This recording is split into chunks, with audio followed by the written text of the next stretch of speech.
microphone on back there? I don't think the is the microphone on back there? Bruno, I don't know if this is working. Yeah. You want this one? Bruno, how do you get this on? You want this one? What? Do you want this one? Well, if this one goes on, I don't know. No, it's on. It's on. You're there. Real close. Hello, am I heard back there? Okay. Well, I think we lost out tonight to the weather and the inauguration and the football game. Yep. So this is probably our smallest January meeting in 10 years that I know of. Somebody said there's a football game at 7:30. Oh.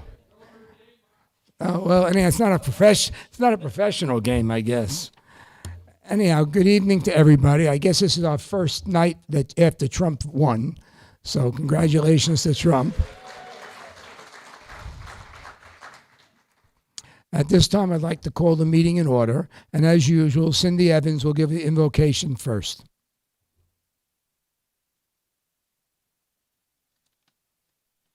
Well, we certainly have much to be grateful for and to be happy about. I just want to share with you a passage I've shared with you before because it was answered today. It says, Psalm 34, verse 17, the righteous cry out, and the Lord hears and delivers them out of all of their trouble.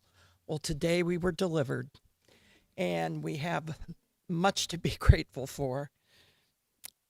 Anyway, shall we pray? Most merciful Father, we cannot begin to express the depth of our sincere gratitude for the events of this day. It was the culmination of thousands of hours of volunteer work and prayers of millions of Americans. In your mercy, you heard our prayers and granted us a president who will truly represent the American people, preserve liberty, and defend justice, and acknowledge your divine intervention in all these matters. We humbly ask your blessing and divine protection for President Donald Trump and Vice President J.D. Vance and their families. Lord, we also acknowledge that all the work and effort that we have done would have been for nothing had it not been for your divine favor and protection for President Donald Trump during his 2 assassination attempts and your hand of providence in the whole election cycle.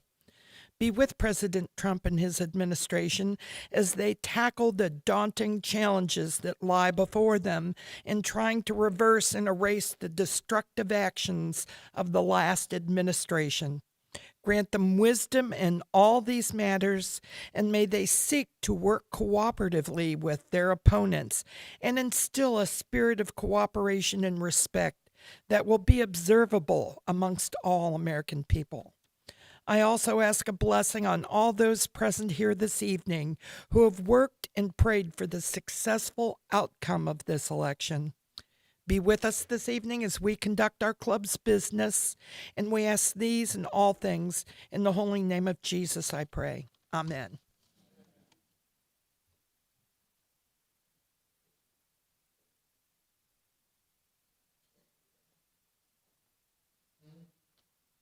Thank you, as always, Cindy. Now I'd like to have Commissioner Andy Buridello give the Pledge of Allegiance.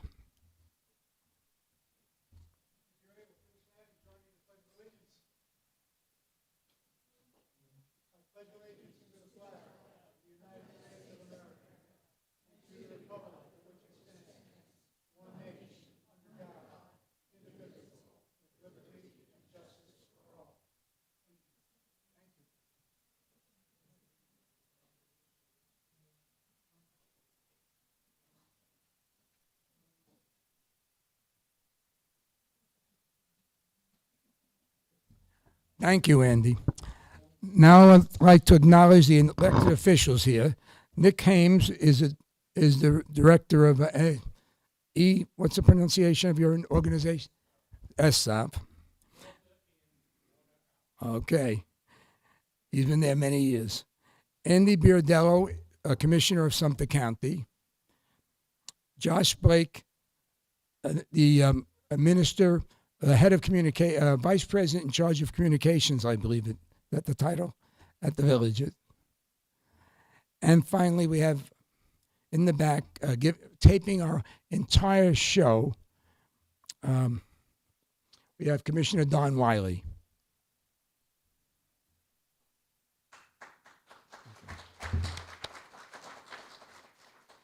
Madam Secretary, do we have a quorum? No. So we're not going to have an election this month because of the quorum issue. Our next meeting date is February 17th, and our guest speaker will be Peter Feeman, who was a former Republican National Committeeman. He spoke last year and gave a very good speech. I'll now turn the meeting over to Vice President Charlie Beck.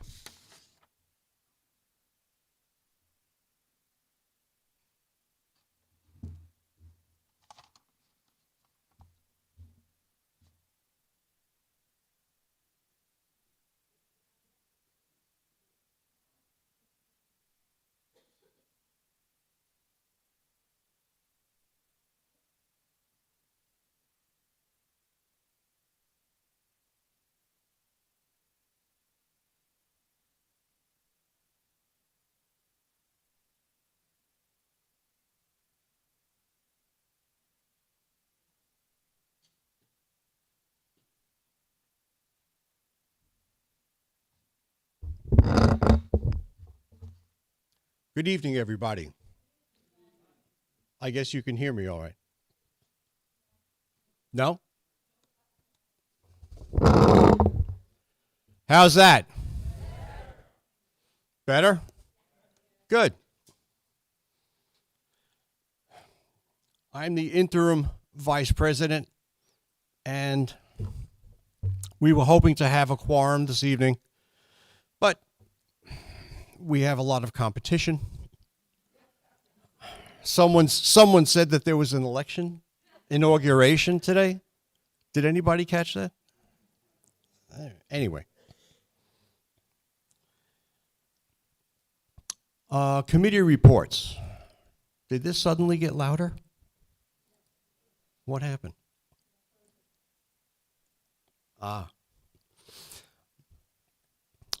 Committee reports. Do we have committee chairs to do committee reports? I don't think so.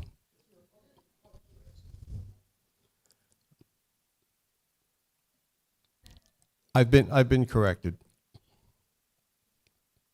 Anyway,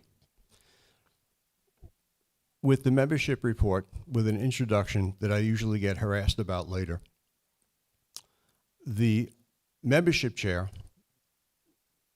the love of my life, Meg Beck.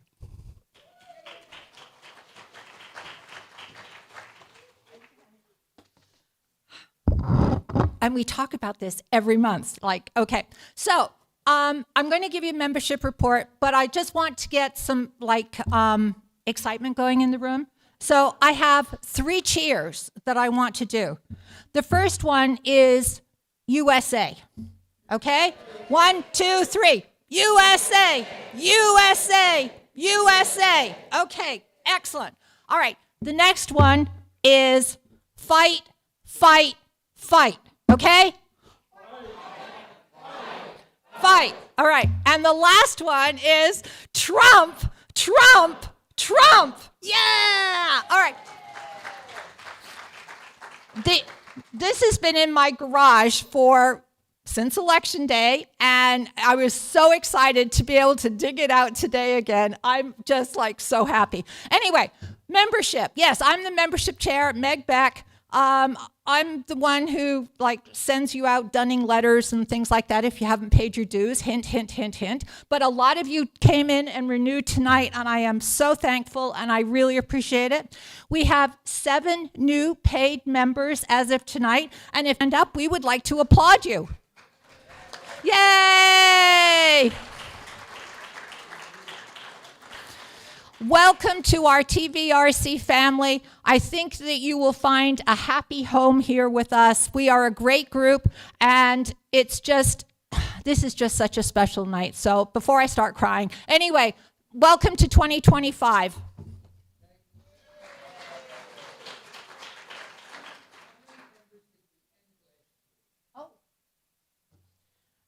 we ended last year with 385 members. Okay? So I always get this question as to why we aren't able to necessarily do business at every single meeting. And the reason is that we have to have 40% of our membership, paid membership, at any meeting in order to be able to do business. Well, a lot of our members are active, travel, and are involved in a variety of other activities. A lot of them were election oriented. And so therefore, they don't always make it to meetings. And so therefore, I am really imploring you going forward, we really need you at meetings in order for us to be able to do business for this club, to be able to move us forward, okay? So right now, when we started off the evening, we had 127 paid members. We've got a lot more, but the quorum number is still 40% of whatever our current membership is at any given time. And that's really a lot of people. Okay? So thank you very much, and I'll see you all next month.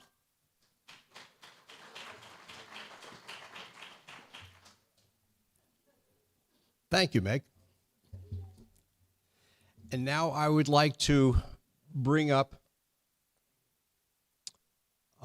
County Commissioner Andy Billadello, who is going to introduce. Wait.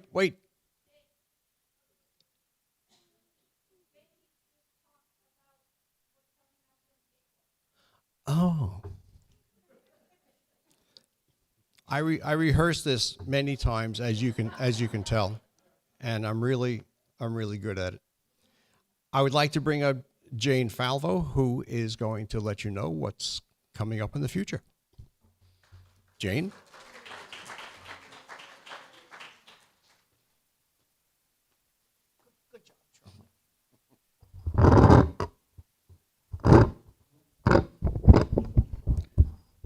Okay. All right. So I want to get you a little bit excited. So today is What's Today, everyone? Yay! Today's Inauguration Day. And in April, it will be, what will it be? 100 days. So what do we have to do? Have a party. Yes, you got it. You are so on the ball. Okay, so that's what we're going to do. In April, we will have a 100-day party. And what we're going to do is we're going to have Scooter the DJ, and we're going to have just a simple box lunch kind of thing. And we are going to have a lot of fun. So it's going to be a 100% celebration. It's going to be 100% fun. It's not going to be serious, and it's just going to be a good time.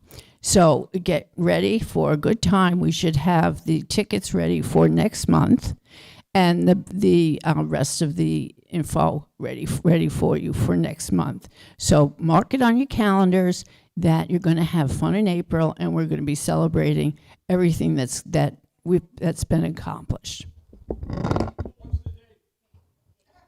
I don't know. What is it?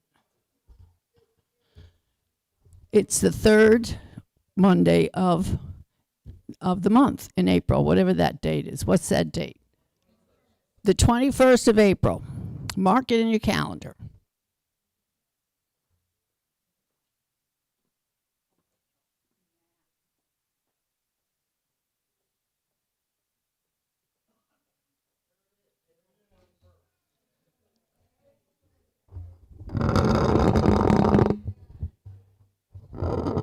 Did everybody hear that? Can everybody hear me? Okay. I don't think there's anything else that I've forgotten. And now I would like to bring up Commissioner Andy Billadello, who is going to introduce tonight's guest speaker.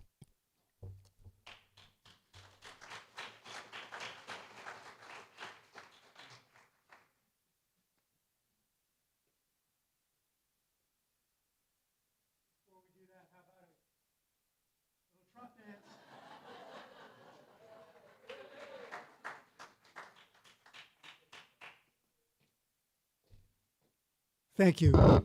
Thank you for that. I appreciate it. This is about my 7th or 8th year being associated with this club. 2 years I was a president. Traditionally, our first meeting in January, we had Dr. Gary Lester as our guest speaker. Gary Lester was the vice president of community relations for the villages. And he would come and he would talk to us about all the things that were going on in the villages, what happened in the past year and what the plans are for the future. Well, without consulting me, he decided to retire. So now he's out enjoying his time. I'm hoping fishing and hunting and doing all those cool things that he should be doing. But his replacement, Mr. Josh Scott, or I'm sorry, Blake, has taken his place. And I'm honored to introduce him for his very first meeting here at the Villagers Republican Club. Josh is a 6th generation Central Floridian. Graduated from the University of North Florida with a degree in political science, after which he went to work for special elections for the Republican Party of Florida. He then went on to work with our very own former state representative, Marlene O'Toole, and when she won her election, he went with her to Tallahassee and served as her legislative aide from 2008 to 2016. In 2016, he ran for the Lake County Commission and won. And then 4 years later, he ran again and won that race also. So he's a 2-term county commissioner for Lake County. He left that office just shy of his last term to accept the position here in the villages. And he is the new vice president for the villages community relations. He lives in Lady Lake with his wife, Jackie, his twin children, who are 8 years old, Knox and Stella, and their poodle, Pepper. So I don't want to get too far out ahead of him and tell you much more about him. I'm going to let him do that. So without further ado, let's give a warm Villages Republican Club welcome to Mr. Josh Blake.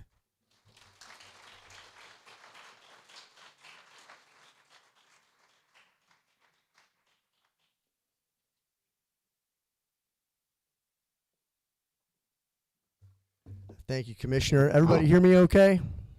Do I need to get closer? I can be pretty loud, but you never know. You never know. Well, thank you again for having me. I was telling Bill, I figured it was going to be a 50-50 thing tonight. Either everybody was loaded up with inauguration snacks and couldn't make it here, or it was just going to be absolutely loaded. But, you know, if you don't have snow chains, you might not be able to get here tonight. So there's that too. But I'm going to go out on a limb tonight and say that this has got to be one of the best days in recent memory to be a Florida Republican.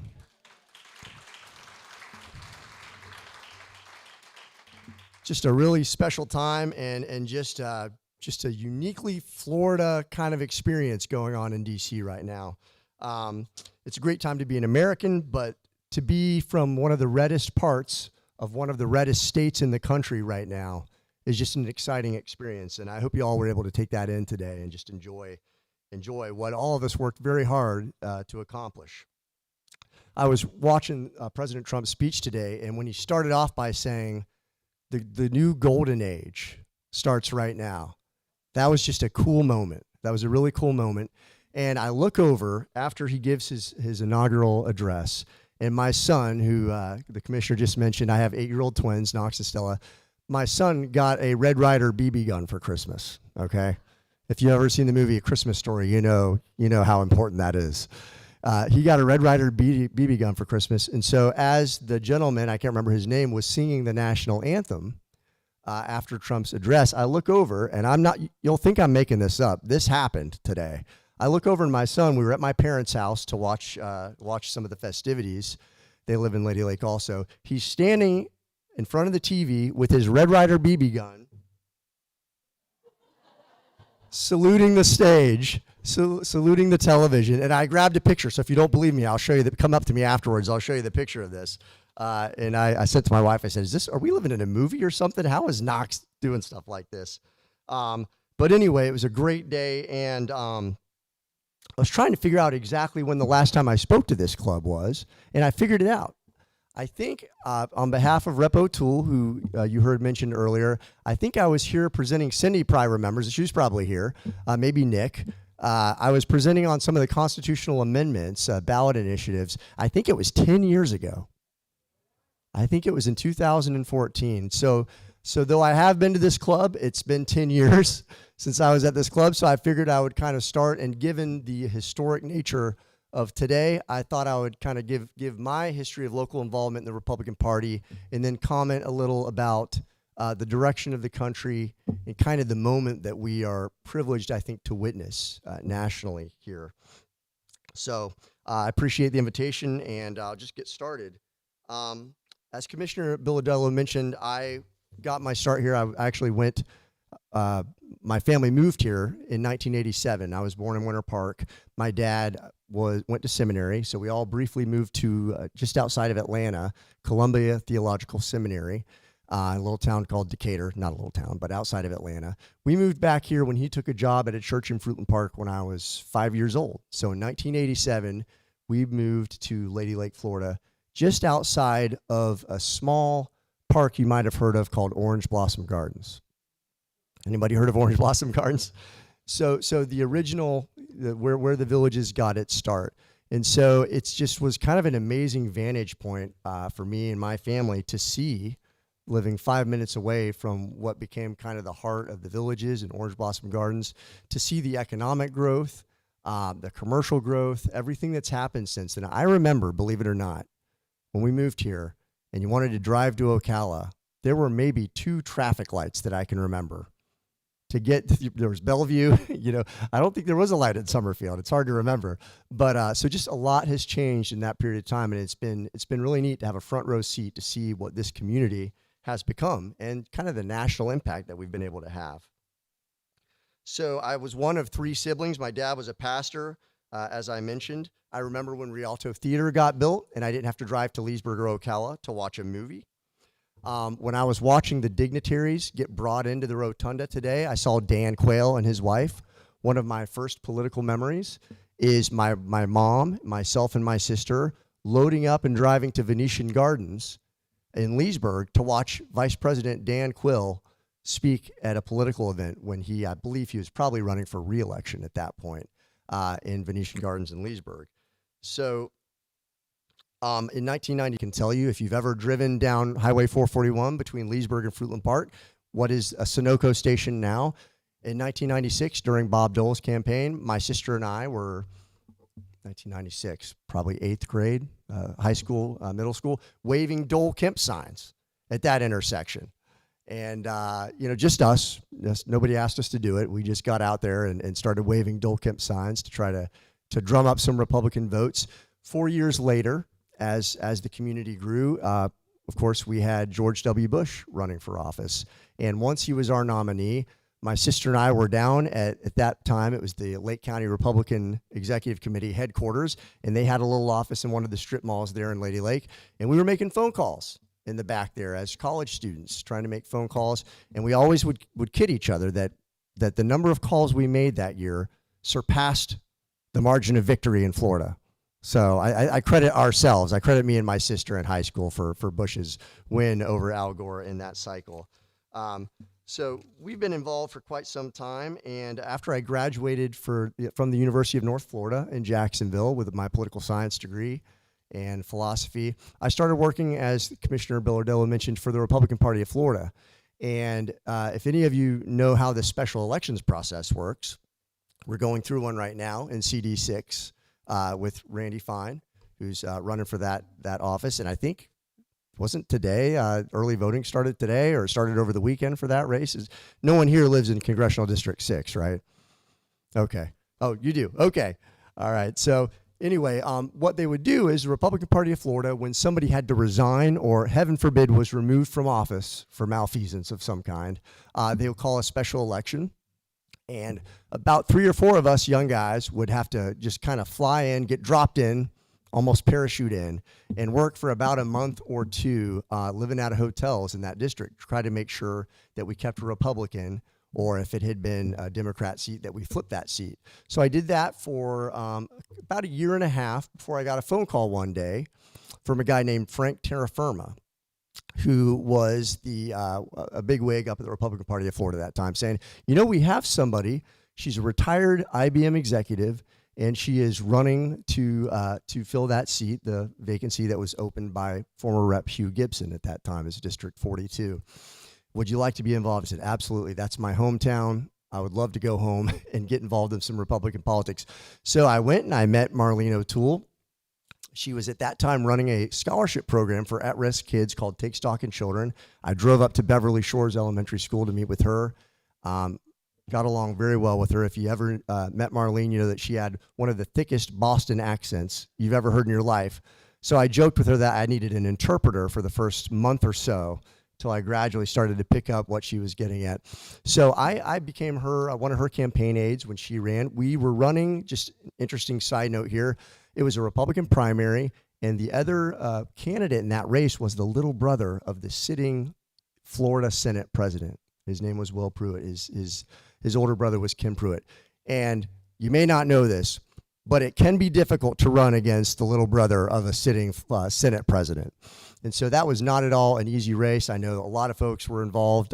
Some folks in this room were involved in helping us with that.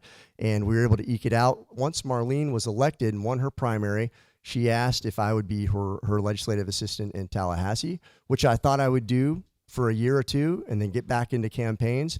And I ended up just enjoying working with her and doing some of the policy stuff we were able to do so much that I stayed with her all 8 years. And so she termed out in 2016 and I ran for county commission. Now here's an interesting story about how effective and just how unpredictable grassroots politics can be. I ran in 2016 against someone who had been on the Lake County Commission, nice guy, very likable guy, but had raised taxes a significant amount the year before I ran. His name was Welton Codwell. I have nothing bad to say about the man except the vote on the taxes. I was able to, my wife at that time was 8 months pregnant with our twins. So I like to think maybe I got some empathy votes. I'm not sure. People felt bad for us knocking on doors, 8 months pregnant. But we were able to unseat a 25-year incumbent over leaving kind of the traditional Republican model of limited government and low taxes by 20 points. And at that point, you have to understand, I was just a legislative aide who was just putting my, oh, there they go. Ed, how's it going? Come on in. Part of the old crew that was with us back in Rep. O'Toole's days. So that was able to happen. First of all, in Tallahassee, Marlene, I think, did an excellent job. She was chair of the education committee for 4 years of her 8 years in that term. Does anybody ever heard of the Bright Futures Scholarship in Florida? The Medallion Scholarship. We have a scholarship in Florida that's funded by the library. I'm sorry, not the library, the lottery, funded by the lottery. And if it's a merit scholarship, and students, high school students who are able to score high on their test, have a certain GPA and standardized test scores, can be awarded quite a scholarship. There are different levels of it, but you can get a free ride through the Bright Futures. One of the kind of weird quirks that we discovered when we were up there going through the system and how this all worked was that homeschool students, of which there are many, and Marlene was a big advocate for school choice, homeschool students had to score 100 points higher on Florida's standardized testing to receive the same merit scholarship, which is ridiculous because, as you know, homeschool parents that live in Florida pay the exact same property taxes as anyone else. So that was something that we were able to change to where there's parity now. And if you're a student in Florida, it doesn't matter if you're going to private school, public school, we're a school choice state, homeschool. If you get a good score on your standardized test, you're going to get the same scholarship as anybody else. One of the things that we did also in Tallahassee, she was a big advocate for the Second Amendment, which I know has been a big subject. It usually is, but campaign cycles come around and it comes up. We were able to file a bill. This is kind of a mixed bag because this bill did not get a hearing, but we filed a bill called the Florida Firearms Freedom Act. Now, the idea behind the Florida Firearms Freedom Act, this was modeled after some Montana legislation. It said that if a firearm, if you go back to some history involved here, but the National Firearms Act of 1934, I believe, they asserted jurisdiction over guns and gun laws through the Interstate Commerce Clause. So this bill that we filed said that if a gun is produced in the state of Florida, manufactured in the state of Florida, does not leave the state of Florida, the federal government has no ability to regulate this industry. The Florida Firearms Freedom Act.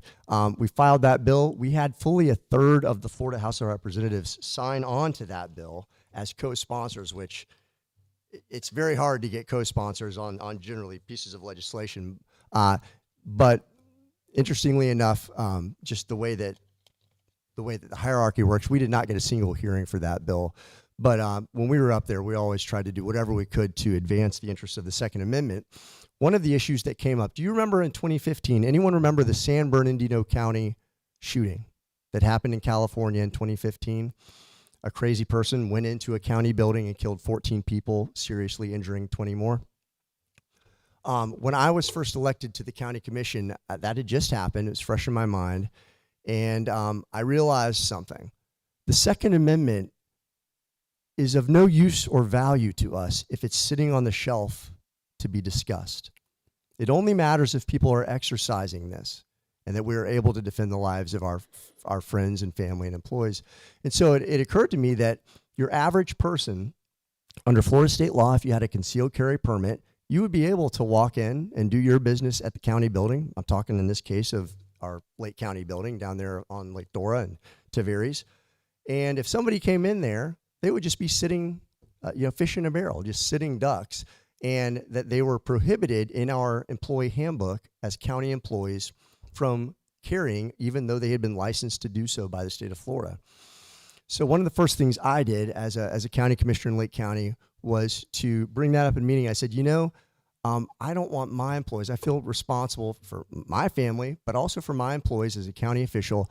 I don't want their lives to depend on somebody else's response time.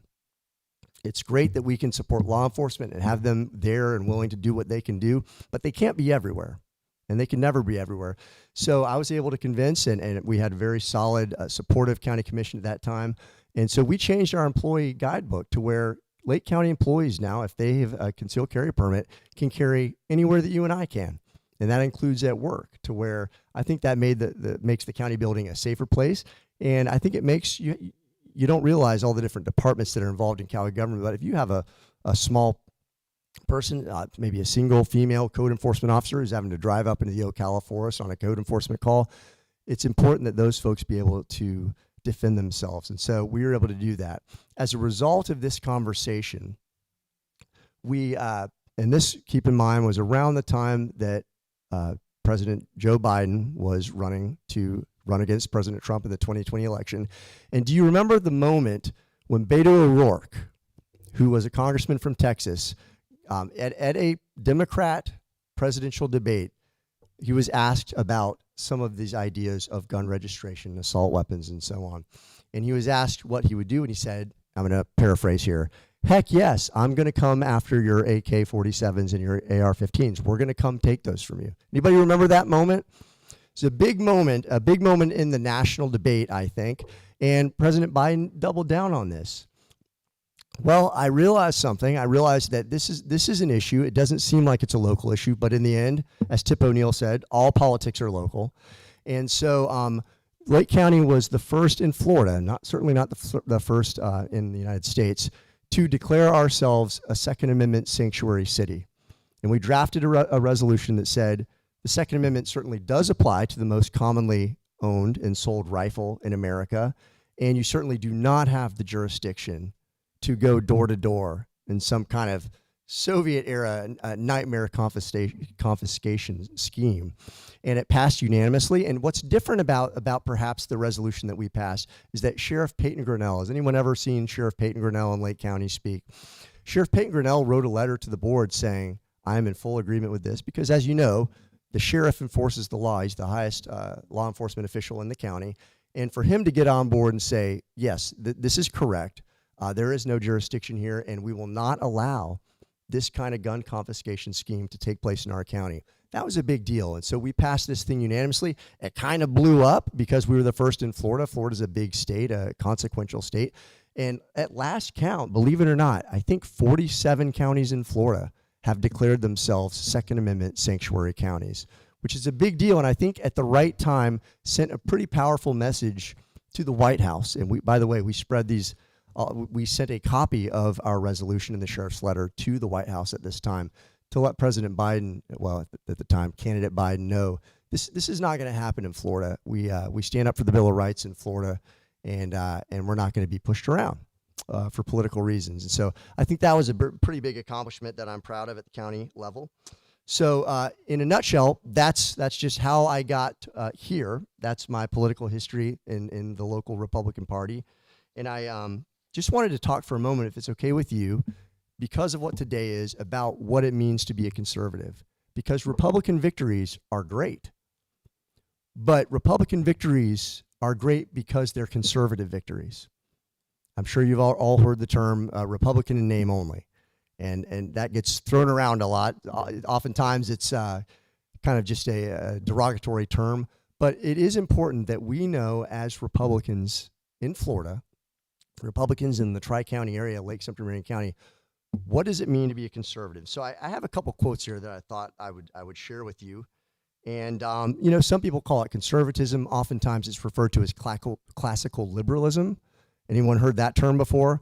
Classical liberalism has nothing to do with liberalism, progressivism, but it's kind of the original political theory of our founding fathers. They didn't agree on everything, but kind of this Jeffersonian libertarian idea of what our country should stand for, what civil liberties are meant to be, and how they're protected in our founding documents. So Edmund Burke said this in 1790. He said, "People will not look forward to posterity who never look backward to their ancestors." I'll repeat it. People will not look forward to posterity who never look back to their ancestors. And G.K. Chesterton, in his book Orthodoxy, if you've ever read that, says something similar. Here's what G.K. Chesterton says. "Tradition means giving a vote to the most obscure of all classes, our ancestors. It is the democracy of the dead. Tradition refuses to submit to the small and arrogant oligarchy of those who merely happen to be walking about. All Democrats object to men being disqualified by the accident of their birth," from the vote, he means. "Tradition objects to their being disqualified by the accident of their death. Democracy tells us not to neglect a good man's opinion, even if he is our groom," worker, think worker there. "Tradition asks us not to neglect a good man's opinion, even if he is our father." So a big part of conservatism is just clearly sitting there in the name. We want to conserve the traditions and the processes and the institutions that our forefathers have, through trial and error over a great many years, determined to be of use to us as civilizations. In this respect for the efforts of those who went before us, who hammered out these institutions and processes that seek to protect, for example, the natural rights of man, are very much at odds with the argumentative fallacy that seems to have been and have become the guiding principle of the opposition party that we have been struggling with recently. And that is the argument from novelty, or the argument from modernity. And that is the argument that something, because it is new or because it is modern, is superior or better. And that if something new comes along, we must toss out what has worked in the past and the traditions of our ancestors. And we've seen in the last decade, certainly, the often unbelievable results of this impulse. And I'll give as an example just something simple, like what has been allowed to happen to women's sports.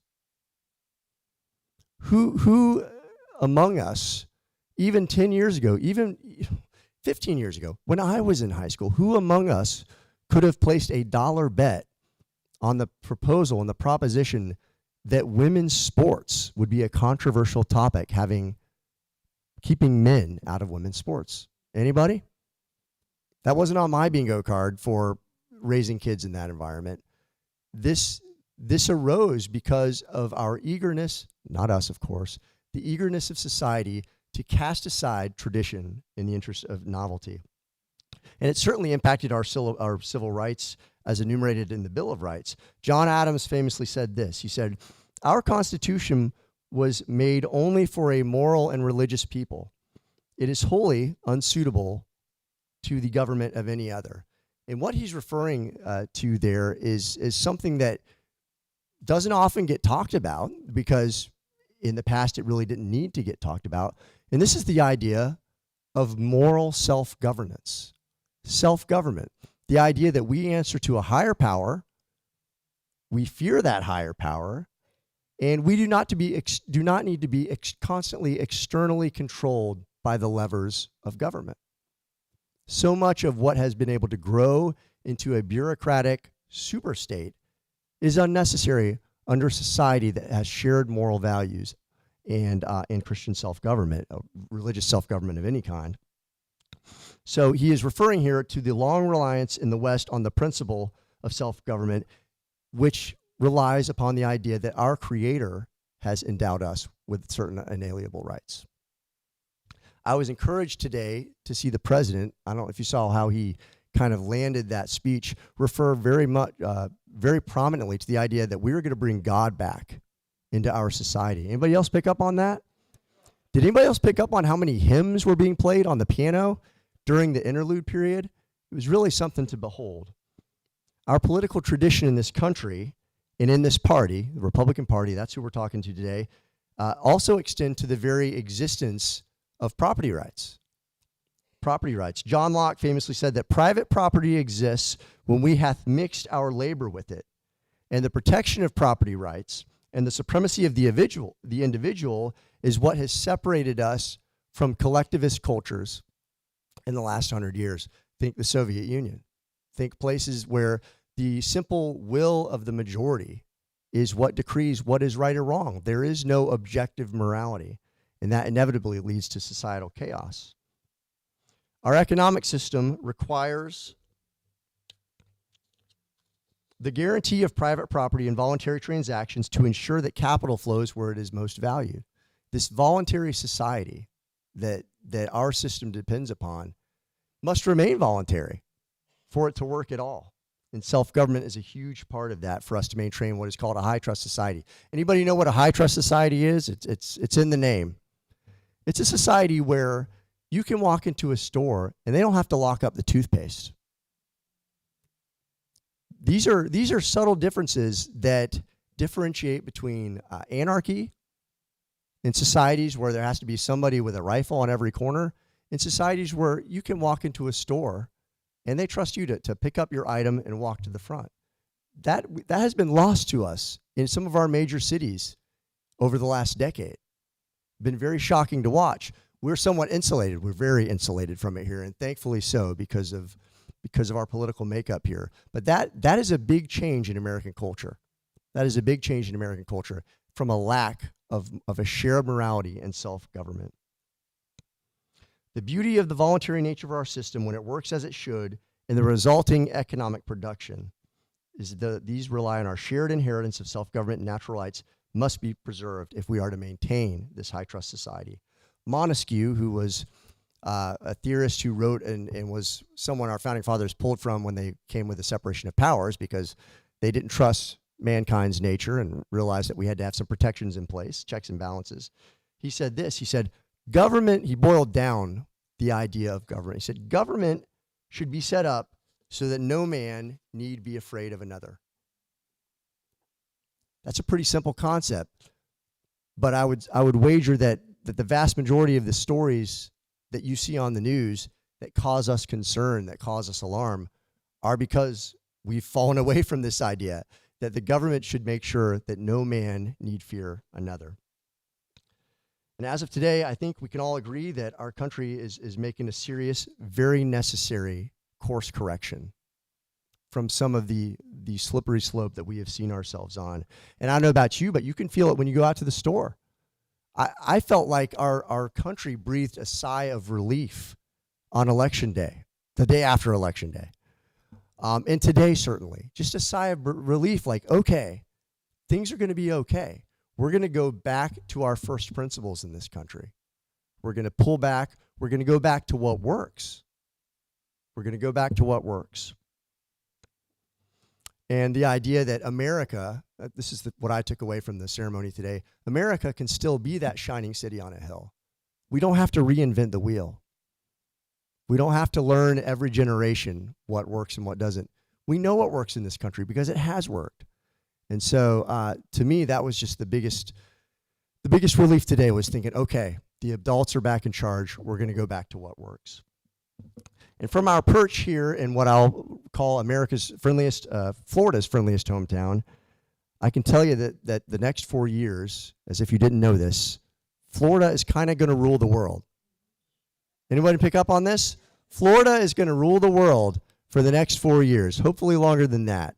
I think we can go down the list. Anybody want to go down the list with me? Marco Rubio, Pam Bondi, Mike Walls, Donald Trump from Mar-a-Lago, Susie Wiles, his top advisor. Am I missing anybody? I was trying to...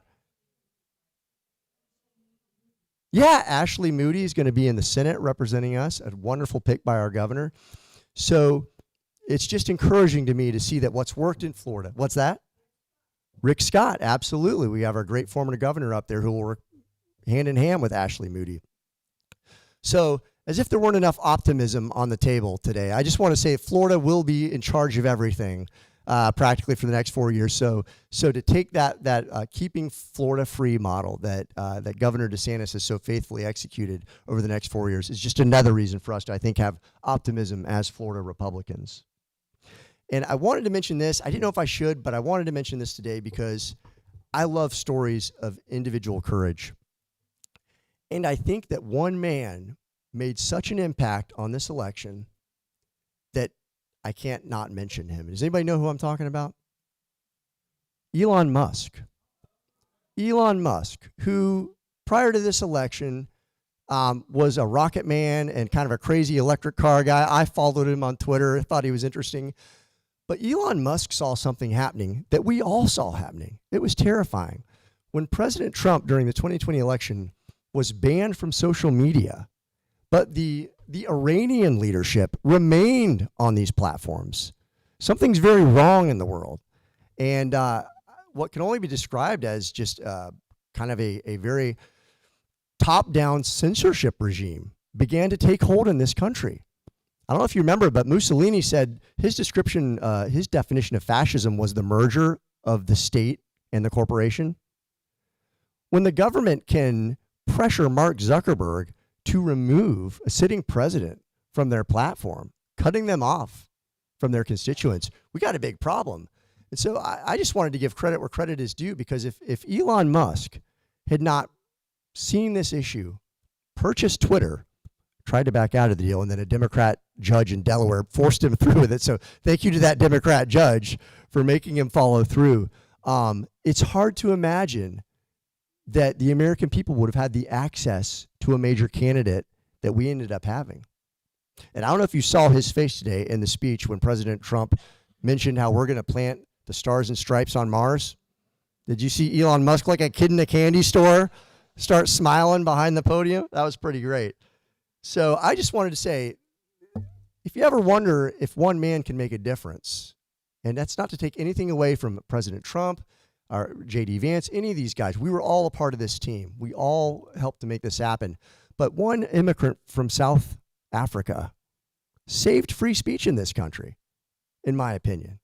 And I guess, you know, that arc of history remains to be seen. But I think I just wanted to say 3 cheers for Elon on doing his part as one man to save American free speech as a founding principle, a first principle that we're now able to go back to.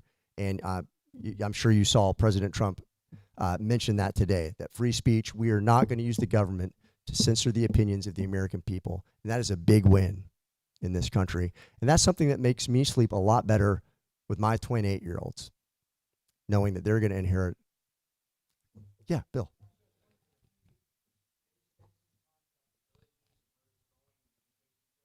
Yeah, I'll take some questions, sure. I just wanted to read one thing here, Bill, and I'll wrap it up. And the reason I'm focusing mostly on politics today is, of course, because of what day it is.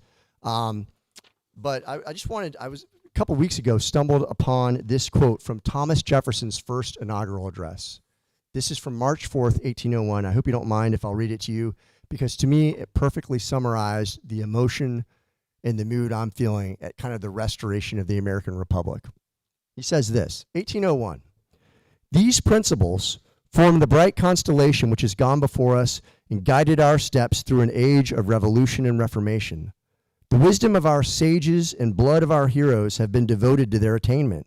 They should be the creed of our political faith, the text of civic instruction, the touchstone by which to try the services of those we trust. And here's the key part. Here's the takeaway. And should we wander from them in moments of error or of alarm, let us hasten to retrace our steps and to regain the road which alone leads to peace, liberty, and safety. And I believe today we have regained that road, and I have nothing but optimism for the future of this country. And I thank you as Republicans for helping to make this a reality.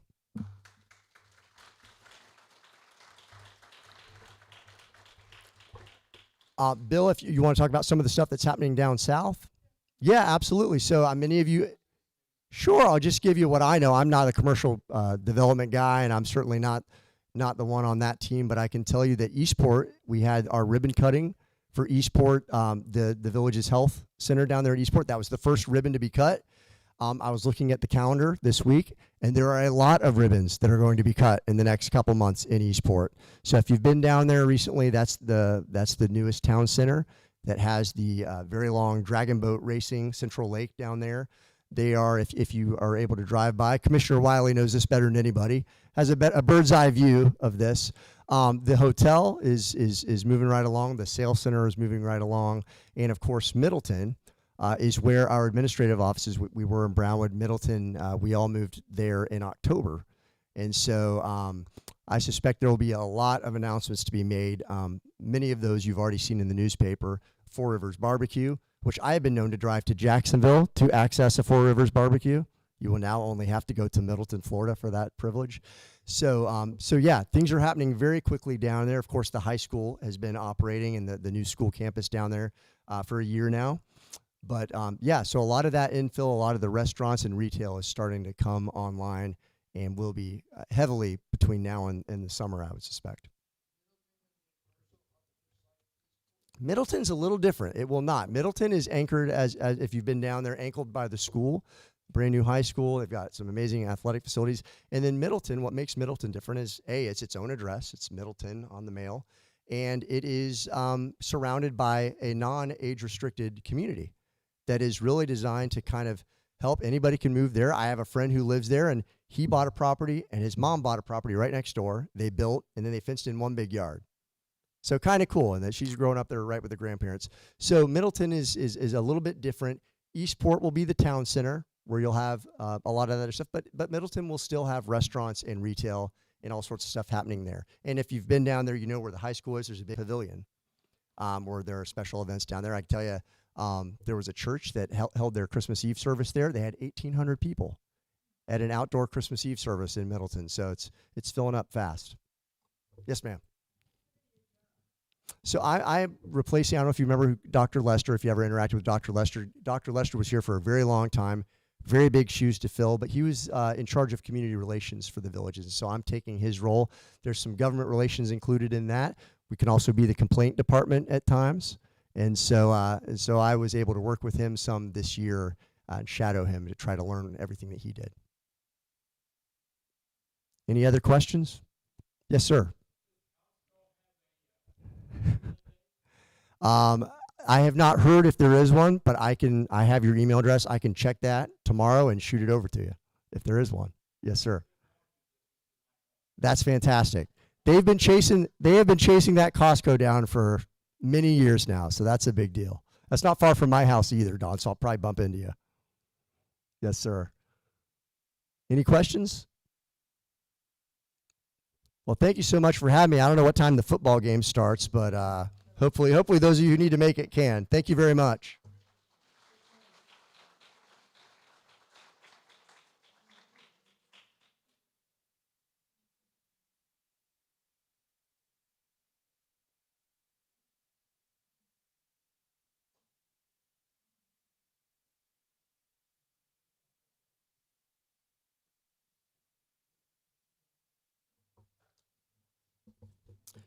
Josh, thank you very much. That was very, very informative. And I found it especially interesting, the connectivity between today and the founders of this constitutional republic. And if we lose that connectivity, we lose the country. So thank you again. Thank you again very much.